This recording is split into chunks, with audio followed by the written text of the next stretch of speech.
Assalamualaikum warahmatullahi wabarakatuh. Perkenalkan, nama saya Regita Nurlela dari kelas PJ 2018, NIM 18027471117. Di sini saya akan bermonolog yang berjudul Nagina, karya Enrian Triarno, yang dimana ini merupakan penugasan UAS dari mata kuliah penampilan dan pementasan drama. Selamat menyaksikan. Dia memakai semua atribut kepalsuan, meskipun sesungguhnya dia jujur, tulus, dan seluruh ruang hatinya penuh rasa kemanusiaan. Otaknya halus, gampang tersentuh, dia dermawan, suka menolong, selalu bersikap ramah, sopan santun terpuji, dan kata-katanya penuh keyakinan diri. Dan tidak kenal dekat akan menganggap pribadinya kuat, padahal dia rapuh dan mudah goyah. Dia ingin menjadi wanita, padahal 30 tahun lalu dia lahir sebagai bayi laki-laki di Cirebon.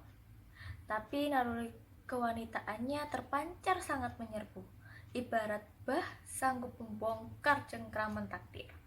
Tingkah laku sehari-hari cukup menjadi bukti. Dan kabar burung beredar setahun lalu, setelah operasi hidung, dia bermuhibah ke Jepang untuk mengganti kelaminnya. Entah bagaimana fungsi kelaminnya, hanya pacarnya yang tahu.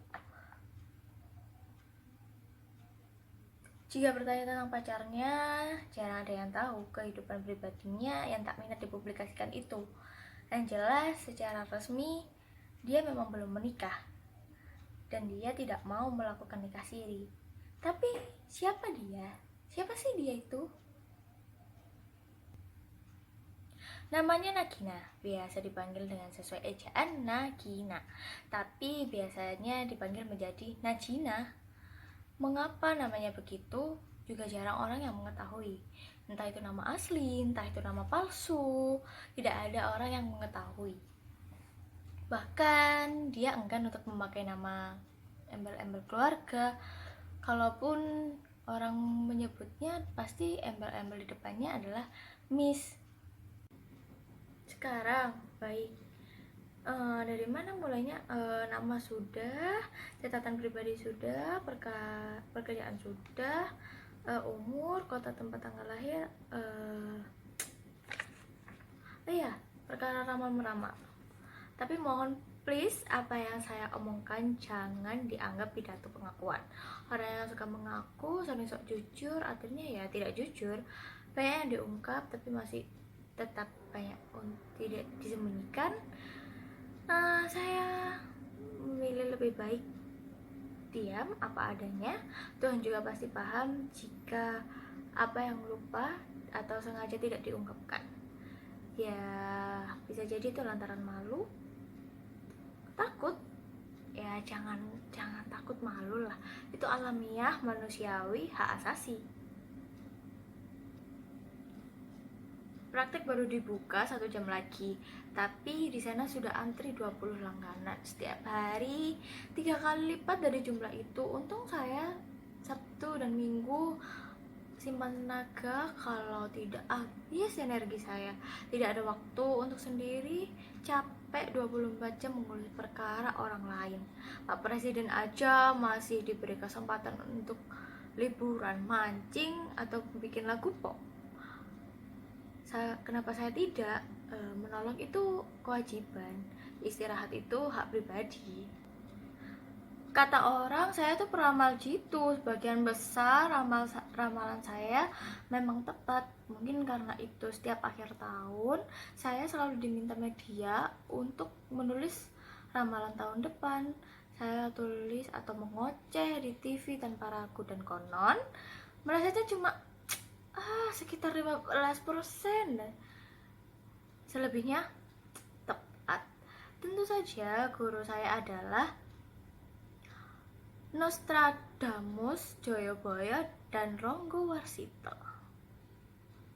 Apa yang saya ramalkan banyak, berbagai hal, semua sisi kehidupan, dari olahraga, kesenian, karir, tokoh, bisnis, kesehatan, ya cinta dan bisnis, Tahun lalu saya meramalkan ada sapi yang akan lahir dengan kaki 5, dan 2 bulan kemudian terbukti.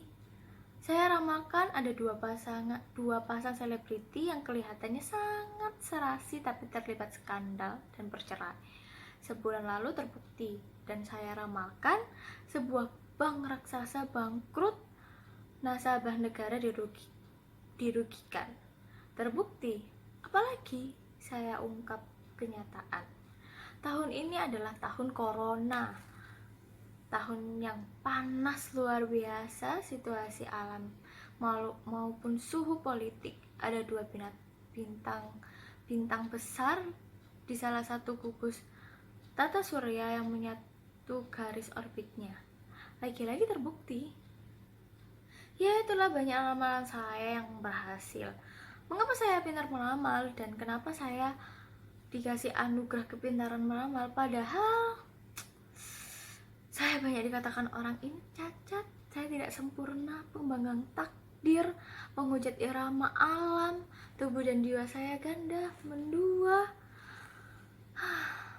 Saya warga masyarakat kelas 2.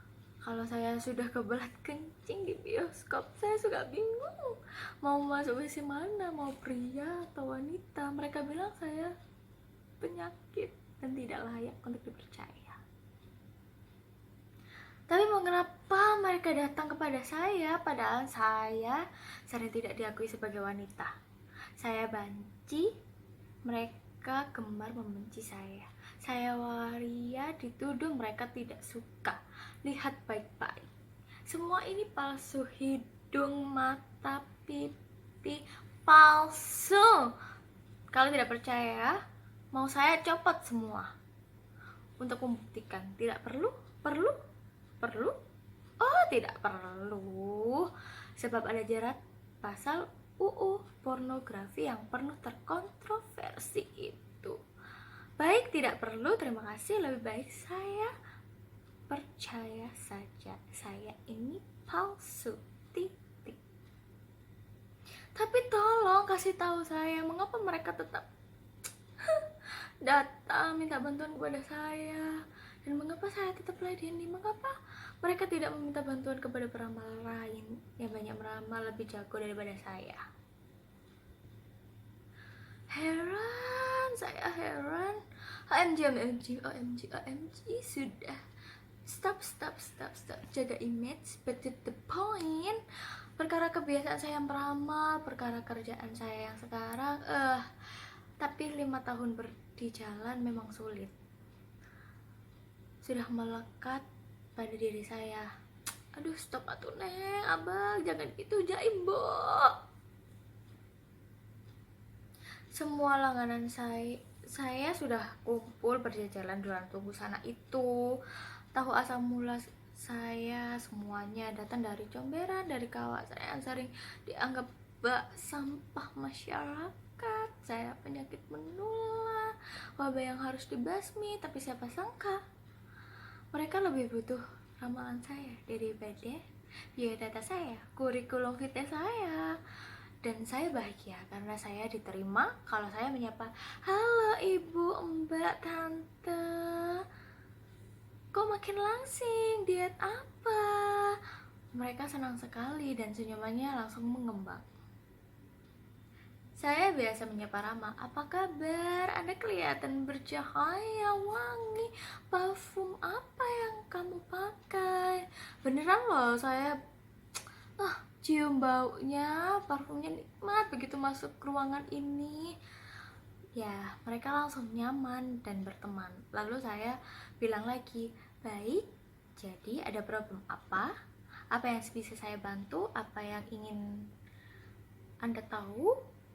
Tapi cerita ya, jangan ditutup-tutupi, jangan ditahan-tahan, nanti bisa kena sakit. Ya, mereka senang, mereka membuka hati, mereka menceritakan semuanya kepada saya tanpa malu. Kadang sampai saya bingung, pusing, karena banyak harus diingat, nama orang, nama tempat, jam, tanggal, bulan, tahun, abu jubuneng. 7 tahun lalu saya menerima anugerah ini, kekuatan itu pangsit. Ya, pangsit. Aduh, slip of the tongue. Tapi emang ini zaman sulit membedakan sih antara arti antara pangsit, wangsit, wangsit, pangsus, pansus, kasus, asus, sasus. Tapi paham ya apa yang saya maksud itu. Intinya ya anugerah itu. Aduh, habis waktunya. Saya harus buka toko, kalau tidak saya bisa di demo. Permisi, kalau ada sumur di ladang besok kita mandi. Tuh kan, spill of tongue lagi, kebiasaan buruk lagi, maaf ya. Para klien sudah menunggu, jadi kalau di situ mau silahkan datang kepadaku. Nanti aku kasih tahu apa yang ingin tahu. Gampang, ciayang. Tidak ada yang dramatis, tragis, filosofis, politis. Cerita biasa, iklan tentang kualitas produk yang dibumbui banyolan pinggir jalan, sedikit horor, Najina, dan saya sama saja. Jadi tidak ada yang perlu diperdalam atau dipelajari. Ini cuma bagian cerita dari rangkaian hidup biasa, begitulah kenyataannya. Begitulah nyatanya. Tapi lihat, perhatikan baik-baik hari ini. Dengan segala maaf, saya libur meramal. Saya capek mengungkap semua kutukan-kutukan kenyataan yang harus dibuka. Kita sudah di pinggir jurang, tidak ada guna dipertahankan. Sudah waktunya semua kepastian dibuat. Ya, sekian video monolog dari saya. Maaf jika ada salah-salah kata dan perbuatan. Wassalamualaikum warahmatullahi wabarakatuh. Sampai berjumpa di monolog selanjutnya.